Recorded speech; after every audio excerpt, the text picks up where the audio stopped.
Blood is always red, right? Wrong. Blood comes in a variety of colors. It may be red in humans and in other mammals, but in octopus, for example, have blue blood. And ocellated icefish have blood that is completely clear. And in Papua New Guinea, there are green-blooded shank. So don't be fooled into thinking blood is always red. In this video, we are going to discover what blood is made of and the roles of the different components. Blood consists of red blood cells, white blood cells, platelets, and plasma. 55% of our blood is this pale, yellow, sticky liquid called plasma. Plasma is mainly made up of water and proteins. Plasma carries nutrients, hormones, and proteins around the body, and it also distributes heat around the body, so it is pretty important. However, this is not the part that makes blood red, green, blue, or clear. Plasma equals about 92% water and just under 8% plasma. About 45% of our blood is made up of red blood cells. Red blood cells are tiny biconcave disc-shaped cells known as erythrocytes.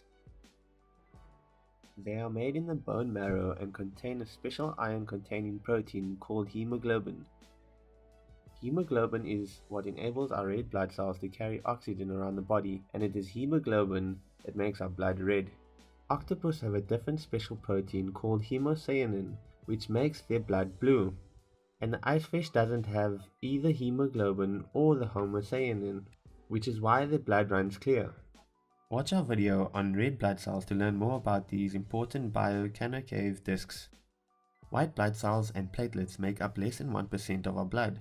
White blood cells are our warriors. They protect our body against invasion from disease-causing organisms known as pathogens. These clever little cells do this in two ways. 70% of our white blood cells are phagocytes and engulf the foreign pathogens in a process known as phagocytosis. Or the others are lymphocytes, which produce antibodies. Antibodies bind to the foreign pathogen and stop it from invading further.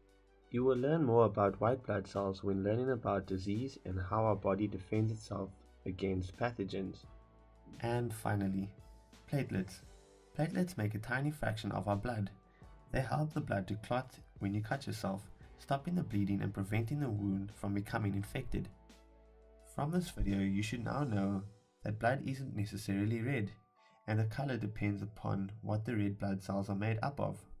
Blood consists of the nutrient and the heat transporting plasma, the oxygen carrying red blood cells, and then less than 1% is made up of a very important pathogen fighting white blood cells.